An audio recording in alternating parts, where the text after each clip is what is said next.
आप सभी दर्शकों का स्वागत है आपके अपने न्यूज चैनल असंत हलचल हरियाणा में। लाइव तस्वीरें देख रहे हैं इस समय मां का लाडला नीरज बिल्कुल आपके स्क्रीन पर, मोबाइल स्क्रीन पर।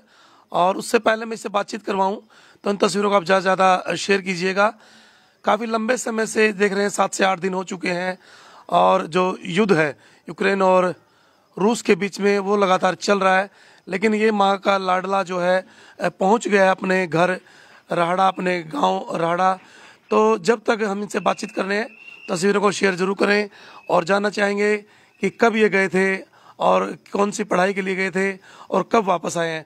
सबसे पहले दर्शकों से एक बार परिचय मैं आपका करवाना चाहूँगा। नीरज इनका नाम है, पूरा परिचय दें एक बार। जी मेरा नाम नीरज है। मेरी उम्र 20 साल है और मैं राहड़ा गांव से बिलोंग करता हूं, जो कि असंत तहसील और करनाल डिस्ट्रिक्ट में आता है। तो नीरज, +2 की जो पढ़ाई थी वो कहाँ से की थी? सर मैं +2 मैंने की थी कुरुक्षेत्र से, Guru Nanak senior secondary school से। वहाँ पे मैं अपने चाचा जी के पास रहता था। एक्चुअली मेरी जितनी भी एजुकेशन हुई है वो कुरुक्षेत्र से ही हुई है। मैं शुरू से वहीं पे ही रहता था अपने चाचा जी के पास। उसके बाद क्या रहा? उसके बाद जो है उसके बाद मैंने जो है ड्रॉप किया था 2 साल के लिए। उसमें क्या किया था मैंने, जो पहला ड्रॉप था उसमें मैंने कोई पर्टिकुलरली मतलब नीट के लिए मैंने प्रिपेयर नहीं किया था। उस दौरान मैंने आइल्स की थी, बाहर जाने का, ऑस्ट्रेलिया से बीएससी नर्सिंग में एडमिशन लेने की सोची थी। लेकिन उस टाइम क्या हुआ था, बैंड्स वगैरह आ गए थे। जैसे ही मैंने फ़ाइल के लिए अप्लाई किया तो लॉकडाउन हो गया था इंडिया में ड्यू टू कोरोना। उसके बाद जो है जितनी भी एम्बेसी वगैरह थी, फाइलिंग प्रोसेस थी, वो सारी बंद हो गई थी। तो एक तरह से ये बेसिकली मेरे को लग रहा था कि अब ऐसा कुछ होगा नहीं, इसका कुछ फ़ायदा होगा नहीं मेरे लिए। तो मैंने अपने चाचा जी से, मतलब जितने मेरी फैमिली मेम्बर्स हैं उन सब से कंसल्ट किया, उन सब से पूछा कि आगे मेरे को क्या करना चाहिए। तब उन्होंने मेरे को एक ऑप्शंस रख दिए मेरे सामने कि बीएमएस है या फिर एमबीबीएस है। मैंने सोचा कि चलो बीएमएस ट्राई कर लेते हैं। अब बीएमएस और एमबीबीएस, अब से क्या हुआ था कुछ साल पहले से कि गवर्नमेंट ने ये कर दिया था कि आप चाहे बीएमएस में एडमिशन ले रहे हैं या फिर अगर आप एमबीबीएस में एडमिशन ले रहे हैं तो दोनों के लिए आपको जो है बेसिकली नीट में जो है आपको क्वालिफाई करना पड़ेगा। लेकिन एमबीबीएस का जो नीट का लेवल है वो काफ़ी ज़्यादा हाई है। वहाँ पे आपको मैक्सिमम मार्क्स लेने पड़ते हैं जितने आप ले सकते हैं। अराउंड 600 जो है कट ऑफ जाती है। लेकिन बीएमएस का थोड़ा कम था तो मैंने बीएमएस की तरफ अपने कदम बढ़ाए। फिर क्या हुआ कि चाचा जी ने, यहाँ से यूक्रेन जाने की क्यों जरूरत पड़ी? यूक्रेन जाने की ज़रूरत इसलिए पड़ी, मैंने दूसरे साल में मैंने नीट के लिए ड्रॉप किया तो मेरे इतने अच्छे नंबर नहीं आ पाए जिससे कि मैं बेसिकली अपनी फुलफ़िल कर सकता यहाँ पे नीट एडमिशन लेने के एमबीबीएस के अंदर। क्योंकि यहाँ पे जो है सीट्स का नंबर जो है काफ़ी ज़्यादा लिमिटेड होता है as compared to other countries. तो मैंने फिर मैंने क्वालिफाई तो कर लिया था नीट, लेकिन मैं जो है सेलेक्ट नहीं हो पाया था। फिर मैंने जो है अपने चाचा जी से दोबारा कंसल्ट किया, उनसे, वो एक डॉक्टर हैं तो उनसे सलाह ली। उन्होंने बताया मुझे कि फिर कि यूक्रेन जो है वहाँ पे इंडियन स्टूडेंट्स का नंबर काफ़ी ज़्यादा हाई है। यहाँ से मैं दिसंबर में गया था, 11 दिसंबर को मैं यहाँ से निकला था। अराउंड 13 को मैं वहाँ पे पहुँच गया था। तो जो स्थिति थी पहले दिन युद्ध की, तो क्या सोचा, क्या आपके पास जो है मैसेज आए? तो युद्ध तो जो है बेसिकली खबरें आने लगी थी हमें वहाँ पे, 2 महीने हो गए थे जब मेरे को वहाँ पे। तो अराउंड जनवरी में खबरें आने लगी थी कि वॉर जोन ऐसा कुछ स्टार्ट हो सकता है या फिर कुछ भी ऐसी गड़बड़ हो सकती है। तो उस टाइम ऐसा कुछ सोचा नहीं था कि ये चीज़ जो है हकीकत में तब्दील हो जाएगी। उस टाइम यही लग रहा था कि ये बेसिकली, हाँ, बात कुछ ना कुछ डिप्लोमेसी के थ्रू जो है इसका सोल्यूशन निकल आएगा। और ये सब बेसिकली डराने की चीज़ें हो रही हैं दोनों कंट्रीज़ के बीच में, क्योंकि वहाँ पे हर साल ही चलता था। फिर क्या हुआ कि अब 24 फरवरी को वहाँ पे जो है रशिया ने अटैक कर दिया। फाइनली उन्होंने अटैक किया तो उसके बाद जिस पार्ट में मैं रहता हूँ यूक्रेन का वो वेस्ट पार्ट है, वहाँ पे इतना खतरा नहीं लग रहा था। लेकिन वहाँ पे जो है मिसाइल्स वहाँ पे भी गिराई गई, तो जिसके कारण जो है सिचुएशन काफ़ी ज़्यादा टेंस हो गई थी। सभी जो स्टूडेंट्स थे, वहाँ के नेटिव्स थे, सारे पैनिक हो रहे थे। स्टोर्स में जो है सामान ख़त्म हो रहा था, बेसिक नीड्स के लिए उनके पास कोई जगह है नहीं थी जहाँ से वो सामान खरीद सके और खुद के सर्वाइवल को इंश्योर कर सके। उसके बाद सिचुएशन इतनी ज़्यादा ख़राब हो गई कि सामान सारा ख़त्म हो गया था। फिर हमें जो है एम्बेसी की तरफ से ऑर्डर आता है कि अब हम आपको जो है इवैक्यूएट कर रहे हैं। उसके बाद फिर हमारी इवैक्यूएशन प्रोसेस हुई और फिर हम वहाँ से निकले।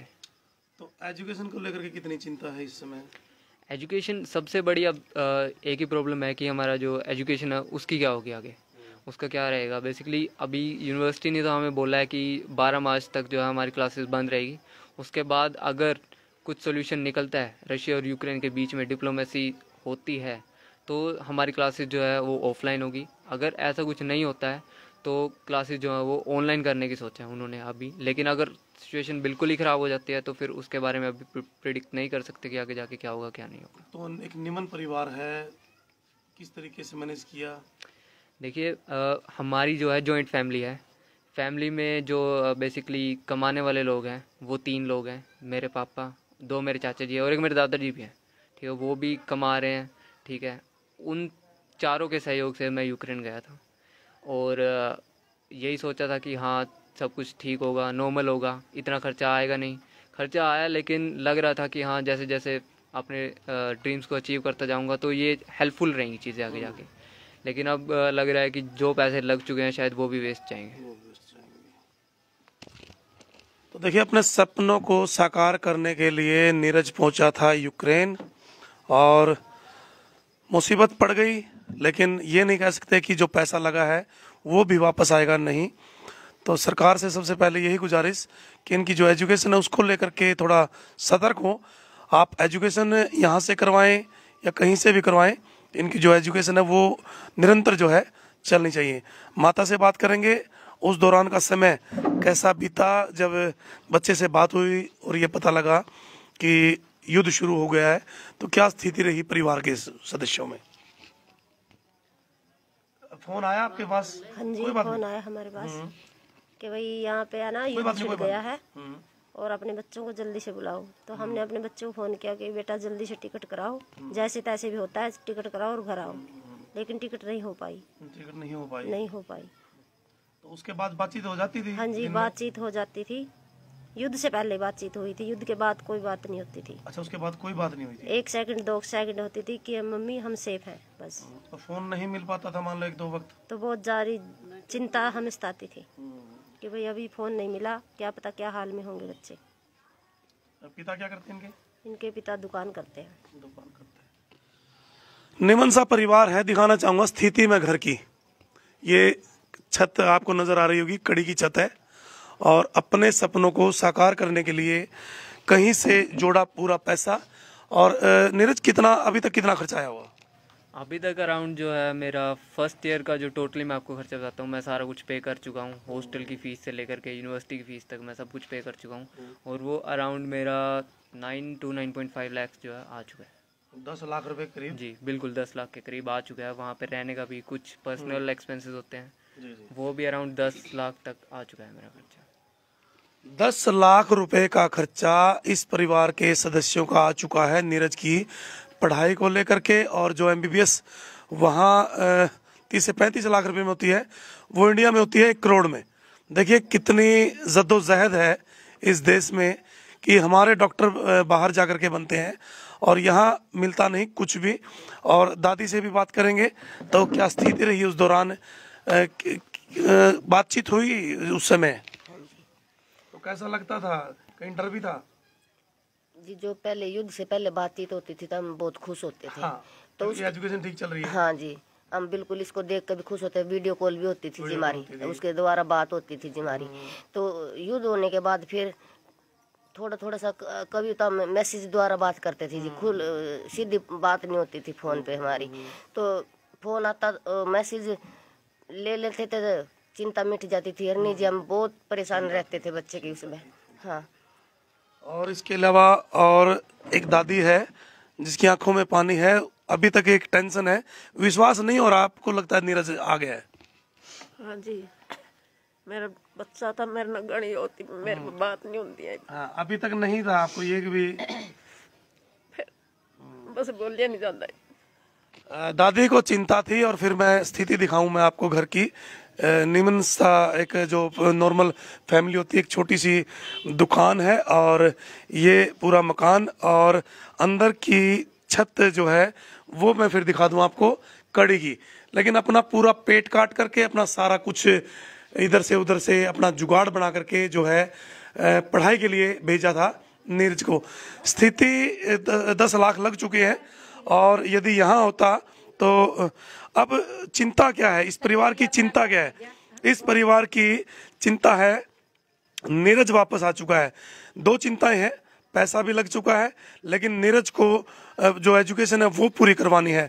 अब सरकार का ये दायित्व बनता है कि नीरज की एजुकेशन चाहे अपने देश में करवाएं चाहे वहीं करवाएं, लेकिन जो अभी वहाँ की स्थिति जो है गंभीर है, लेकिन ऑनलाइन चाहे क्लास लगे किसी भी तरीके से नीरज की जो एजुकेशन है वो निरंतर चलते रहे। ऐसा कुछ नीरज? जी बिल्कुल, यही है, यही अभी तो यही सोचा है कि चाहे एजुकेशन ऑनलाइन चले कुछ दिनों के लिए, लेकिन एजुकेशन को इंश्योर किया जाना चाहिए। ऐसा नहीं है कि हमारा जो हम पे कर चुके हैं सब कुछ वो भी वेस्ट जाए, और जो टाइम हमने लाइक यूज़फुल होना चाहिए था वो भी वेस्ट जाए। ऐसा नहीं होना चाहिए, कुछ ना कुछ इसका अल्टरनेटिव सोल्यूशन निकालना चाहिए, गवर्नमेंट को निकालना चाहिए। अभी तक तो यही अपील है। सरकार ने बड़ा अच्छा कदम उठाया कि बच्चों को जो है सेफ वो वापस लेकर के आए, और अब यही एक उम्मीद कि जो बच्चों की एजुकेशन है और जो बच्चे हमारे भारतीय है वहाँ वो भी जल्द से जल्द वापस आए और इनकी एजुकेशन जो है निरंतर चले। तो इन तस्वीरों को आप ज़्यादा से ज़्यादा शेयर इसलिए कीजिएगा ताकि इनकी एजुकेशन को लेकर के जो इनका कॉस्ट लगी है, और निम्न नॉर्मल एक परिवार, विश्वास नहीं होता कि ये बच्चा किस तरीके से अपने परिवार के साथ मिलजुल कर हाथ बांटकर, इसने बताया कि छोटा मोटा काम भी कर लेते थे बीच में। जी नहीं, वहाँ पे काम यहाँ पे तो हाथ बटाया होगा परिवार का। हाँ, परिवार का तो हमेशा हाथ बटाते थे। हाथ तो यहाँ पे दादाजी का हाथ बटा देता था मैं यहाँ पे। तो यहाँ पे ऐसा मैंने कोई काम तो नहीं किया, लेकिन जो फैमिली वर्क्स होते हैं वो तो हर कोई करता ही है, वो मैंने भी किया। माँ का लाडला सेफ वापस आया। भारत सरकार के लिए इसको एक अच्छा कदम, लेकिन अब एक उम्मीद कि उसकी एजुकेशन जो है प्रॉपर तरीके से चले। तो बने रहिएगा, जुड़े रहिएगा असंध हलचल की इनकी तस्वीरों को ज़्यादा शेयर कीजिएगा। बहुत बहुत धन्यवाद। और ये परिवार बने रहे, जुड़े रहे, और दादी की आंखों में आंसू है वो भी नहीं बोल सकती।